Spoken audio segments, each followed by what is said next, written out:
Salut tout le monde, aujourd'hui je vais vous présenter une édition Steelbook Full Slip de chez Humania du film A Star is Born.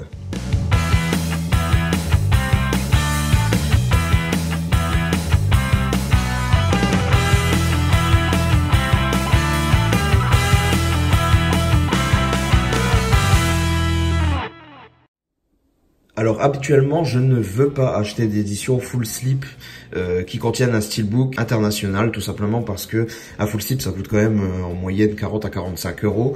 Donc je trouve que ça fait cher payer pour avoir le même steelbook qu'on peut trouver un peu partout entre 20 et 30 euros. Donc juste pour un fourreau, payer un supplément, ça m'embête un petit peu. Donc vraiment, c'est quelque chose que je m'efforce de ne pas faire habituellement.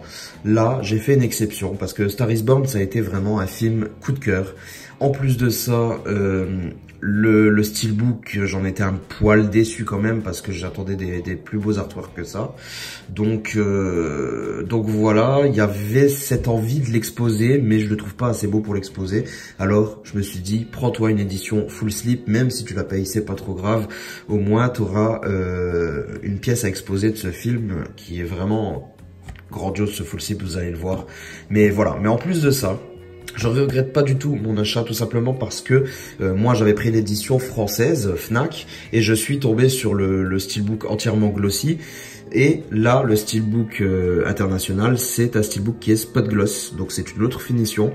Il y a eu quelques problèmes, des personnes qui ont reçu d'ailleurs en le commandant en France ce steelbook spot gloss, alors que le français était censé être glossy. Alors en fait, apparemment la Fnac et même d'autres vendeurs ont eu des steelbooks français ou internationaux. Et du coup, il y avait deux finitions possibles à la réception. Moi, j'ai reçu le full glossy. Malheureusement, si vous avez vu ma vidéo sur ce steelbook en question, il avait un petit POC en plus. Alors, écoutez, je suis plutôt content de recevoir ce steelbook qui a une autre finition. Mais on va le regarder juste après. Déjà, on va faire le tour des goodies et surtout du fourreau.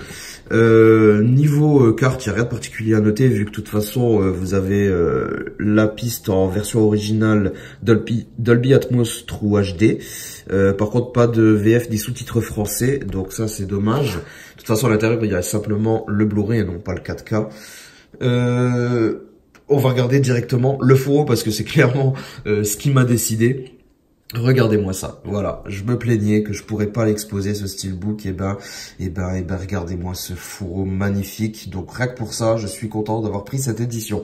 Regardez-moi ce joli travail, c'est blanc, c'est beau, c'est épuré. On a une très belle image, une très belle affiche. J'espérais retrouver ce visuel sur les steelbooks justement, ça n'a pas été le cas. Alors je me rabats sur le full slip. Alors on a le titre, on a les petits acteurs qu'on serait bien passé là, les titres, mais c'est pas trop dérangeant quand même, hein. Les titres, pardon, les noms des acteurs, mais c'est pas très dérangeant honnêtement. On a un joli travail là de relief, de spot gloss sur le boîtier, qui forme une étoile en fait, hein, vous pouvez voir en surbrillance. Donc voilà, le spot gloss qui forme une étoile, tout ce qui est à l'intérieur est légèrement en relief du coup, hein, et bien brillant, c'est franchement très joli. Le titre, vous aurez du mal à le voir, mais il est en plus débossé à l'intérieur de ce spot gloss justement. Mais ça va être difficile de... Oh si, quoique peut-être que là j'arrive à vous montrer en vidéo. Ouais, voilà. Vous voyez un petit peu ce que ça donne, c'est vraiment très beau, la qualité est au rendez-vous, je suis conquis. De toute façon, j'adore les full slip. Je les trouve beaucoup plus réussis que les lenticulaires. Mais là, ouais, je suis vraiment conquis. Sur la tranche, on retrouve le titre avec rien de particulier, si ce n'est, si, des petites étoiles. Je les avais même pas vues, vous voyez. Je viens de la déballer. Des petites étoiles qui sont également en finition spot gloss, je dirais. Ouais, c'est ça. Sympa. Les petits logos habituels, par contre. Sur le dessus, on a simplement la continuité de l'image à l'avant. Donc la fin de l'étoile. En dessous, on a simplement le numéro d'exemplaire Humania. Et à l'arrière, on a une face assez simpliste quand même, hein. C'est ce qui m'a fait un peu hésiter aussi à le prendre. Je me suis dit, ouais, au final, je vais racheter une édition pour le recto d'un fourreau. Non, il y a aussi les cartes qui me font plaisir, il y a aussi tout ce qu'on va découvrir après. Et puis cet arrière, il est sympa, c'est beau, ça brille, même si ça reste assez simpliste, mais ça reste épuré et on retrouve le blanc qu'on retrouve ailleurs sur l'édition, donc j'en suis plutôt content. Vraiment dommage qu'ils ont insisté voilà, pour intégrer encore une fois ces textes, hein. On n'y échappe quasiment jamais. Mais voilà, qualité au top, il n'y a pas de problème de ce côté. Donc un très très joli fourreau, rien que pour ça je suis heureux. Ensuite à l'intérieur on retrouvera les traditionnelles cartes qui sont très très réussies, même si elles ne sont pas brillantes, elles sont bien mates. Mais regardez-moi ces jolies photos là, elles sont vraiment splendides. Il y en a pas une que j'aime pas. Si, peut-être celle-là, parce que là, sa chevelure, là, que je trouve, ça lui va pas du tout. Non, mais franchement, les photos sont vraiment de très bonne qualité. Je les aime beaucoup. Je les trouve très jolies. Ensuite, on a un petit livret à l'intérieur. Alors là, c'est un petit peu dommage. Je l'ai feuilleté juste avant de tourner la vidéo. Et je trouve ça un peu dommage que, bon... par contre, la face avant, face arrière, c'est sympa, surtout l'arrière. Mais je trouve ça un petit peu dommage qu'à l'intérieur, en fait, il n'y ait pas beaucoup de photos. En réalité, il y a beaucoup de textes en anglais, mais pas tellement de photos. Donc, je sais pas trop de quoi ça parle, mais parce que j'ai pas réellement lu. Mais il n'y a pas beaucoup de photos. J'aurais aimé avoir plus de photos et moins de textes. Mais bon, c'est quand même sympa, c'est toujours cool de l'avoir. Et puis ben le steelbook, le voici, le steelbook, il est plutôt joli avec sa finition différente du français. Le spot gloss rend très bien sur ce visuel que je vous avais dit. J'en étais moyennement fan honnêtement de ce visuel, mais ouais, je crois que je préfère ce spot gloss. Ça rend super bien comme vous pouvez le voir, ça fait ressortir vraiment la guitare et le titre. Je sais pas, je trouve que ça passe mieux que le full glossy qui noie un peu les artworks derrière sa finition. Non, là, je trouve que ça fait bien ressortir le truc. Et ça me plaît bien, ça me plaît bien. En plus, celui-ci, je le reçois au moins sans POC, sans défaut, contrairement au Fnac qui avait une petite bosse.